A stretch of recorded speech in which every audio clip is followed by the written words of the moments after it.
During the recent Dev Talks episode, we got some additional information and some visuals about how the weapon upgrade system is changing for the launch of Battlefield 5. This was one of the biggest pressure points in the open beta, many players feeling the system didn't provide tangible benefits and weaknesses to the choices you made. That's all about to change.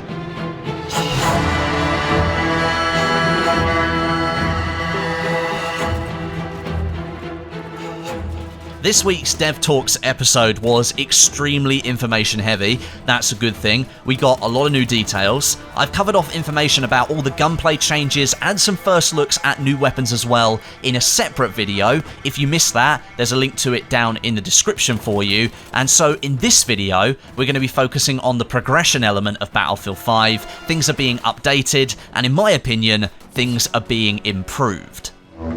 The developer this week, bringing us some seriously good news, was Eric Ortman. He is lead engagement designer for Battlefield 5 over at DICE.com. He was left to announce these rather large-scale changes. First of all, he announced that the weapon upgrade system has been renamed to Specializations, and he later confirmed on Twitter that it was never meant to be called upgrades in the first place, and that was a bug in the open beta build. So, a lot of aggravation caused in the community because of a bug over one word not being correct. This is the high-level change. Under the hood, the entire team is making efforts to better explain how this progression system works, with added UI elements and more details when making choices within the progression trees. And it is those trees that are seeing the biggest change overall here. You'll see from this screenshot that I grabbed from the Dev Talks episode that every single weapon now and vehicle will start their progression tree with a choice. That wasn't the case in the open beta, and I think almost all weapons, and in fact it might have been all weapons anyway, provided a straight upgrade to the player who unlocked that first stage of the tree by ranking up their weapon. Now, with this system tweaked, you have to make a choice between two options from the start, and that immediately takes you down a particular path to diversifying your weapon. And this is true of every single stage in every progression tree now in Battlefield 5. There will always be a choice on every level for you to make. So, as an example, on the screen here, the first two options are swings and swivels and quick aim. That makes you choose between a 15% faster swap time between your weapons, that's swings and swivels, and a 33% decrease in your aiming down sights time, that's your quick aim option. That's a choice that will affect how your weapon performs, and you cannot pick both. You have to pick one or the other. This rather significant change means that regardless at which stage you enter Battlefield 5, whether at launch or later on, at no point will there be a time where you picking certain specializations means you're getting straight upgrades to your weapon. Each part of the tree makes you choose, and whether you're a player who's played for hundreds of hours or one who's just joined the game and is ranking up their first weapon, you will be presented with the same choices. Now, I know it wasn't directly the progression trees that players had problems with, it was the fact that the upgrades, or now named Specializations, didn't have trade-offs or negatives applied to them, and each of them were straight upgrades to the weapon, only making it better. So secondly, Eric confirmed that many of the specializations in the progression trees now come with trade-offs and negatives as well as their positive attributes. This will be communicated through the new UI on the right-hand side, although in this example I'm showing you, that's not working correctly. Eric confirmed this detail on Twitter, and it made a lot of people extremely happy that feedback had been listened to, and he also included a GIF of the system working and showing the negative attributes applying in the UI on that page as well. So you can see the updates that the team has made overall. This was arguably the biggest piece of feedback when it came to progression from the open beta. The progression trees didn't appear to have proper downsides to the choices, rather that you were just choosing one option over the other, and that was meant to be your downside. That concern has now been fully addressed, and it means we have a fair specialization system that can be tweaked and added to as time goes on into the live service for Battlefield 5. And I've got to say here, this is a prime example of how community feedback helps shape the development of Battlefield games. Often people think the developers don't listen, but clearly in this scenario, they heard our feedback loud and clear, and they've made some changes. That's great to see. And just before I move on to another topic, I've got a brief point here. Eric made this during his speech. The starter weapons for each class that are unlocked from the get-go, they're the ones you use the moment you boot up Battlefield 5 for the first time, like the STG for the Assault class as an example.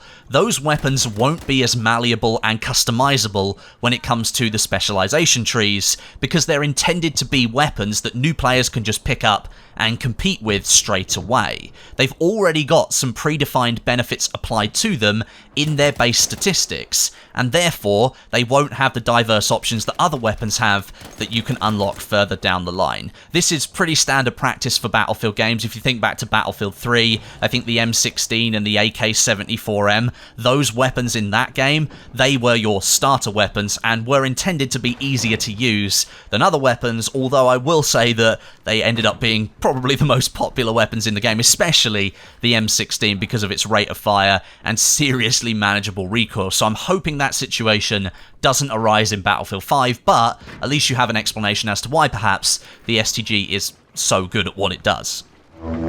Next up on the change list that Eric goes into more detail on is the overall progression loop of Battlefield 5. What you can expect to see as you progress with your weapons, vehicles, your classes, and the Tides of War chapter ranks, although he doesn't go into too much detail about Tides of War.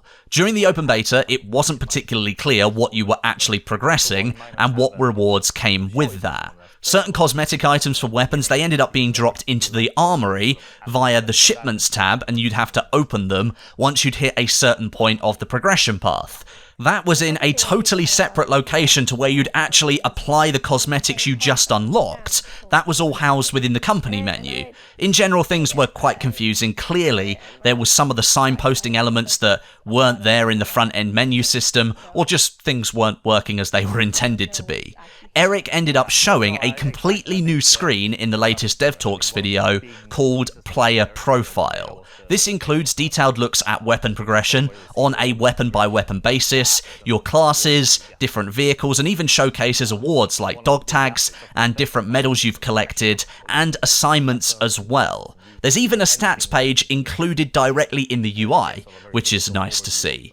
You can see from this screen here that the progression tab highlights the weapons, vehicles, and classes, and it shows you what your next unlocks are going to be for each of the weapons in this long list here. If you select one of those tiles for any of the items, it will take you into another screen, and this one is really nice actually. It shows a linear progression path with all the different items on it for that particular weapon or vehicle, so that you can see what you've already unlocked, what's left to unlock, and perhaps what you're likely to unlock next. This visible, very clear approach is going to make it easier for everybody to know every time you log in what you can expect to unlock that day, or perhaps even help you diversify your playstyle so you can start unlocking other items for other weapons and vehicles that you've not yet used.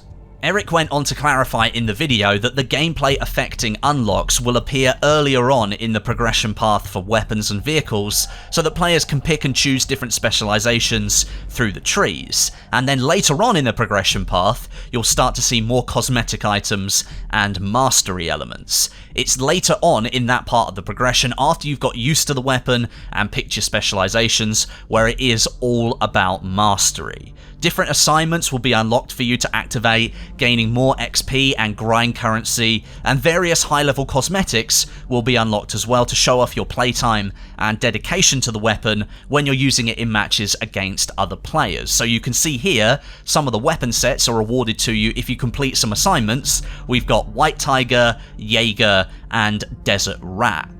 The award tab up the top there will open up menus for dog tags, medals, and emblems, which all play a part in your soldier's progression throughout Battlefield 5. Likely some of the dog tags will be tied to different weapons and game modes, and medals should be focused around different actions that you take as a soldier.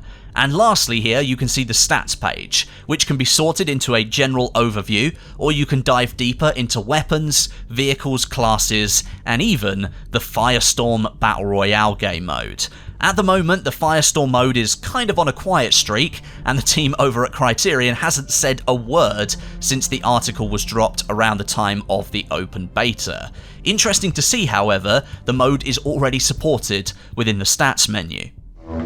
In general, it seems that DICE is really making progression a cornerstone for Battlefield 5, and is making sure there is a wealth of activities, assignments, and objectives to complete all of the time, with plenty of rewards being handed out along the way. Now, having spoken to the dev team quite extensively on this topic multiple times at Game Changer events, it's clear they knew Battlefield 1 back in 2016 didn't have anywhere near the level of progression needed to keep players engaged, longer than the first few months at least. Player numbers showed the game had a real issue retaining players, and that's something the team is determined to stamp out this time around. The fixes and changes that the team has worked on since the open beta, transforming those upgrades into specializations and implementing the trade-offs and downsides to choices as well, that's a really, really good step in the right direction, and it gives me more confidence for the launch of the game. Hopefully, we won't see really experienced players just a few weeks into the game's life running around with ridiculously powerful weapons that they grinded for solely. So, there you are. DICE is fixing progression and weapon upgrades, now known as Specializations. It seems our voices really were heard. I'd like to hear your voices again, though, down in the comments section today. Let me know what you think of this information and the changes the team is making. Do you agree and see this as a step forwards, or is there still something you'd like to see addressed? Let me know down below. Make sure you subscribe to the channel with notifications switched on, that way you won't miss any of my future Battlefield 5 videos, and a massive thank you for watching today. But until next time, my name is Westie, and I'll catch you guys in the next video.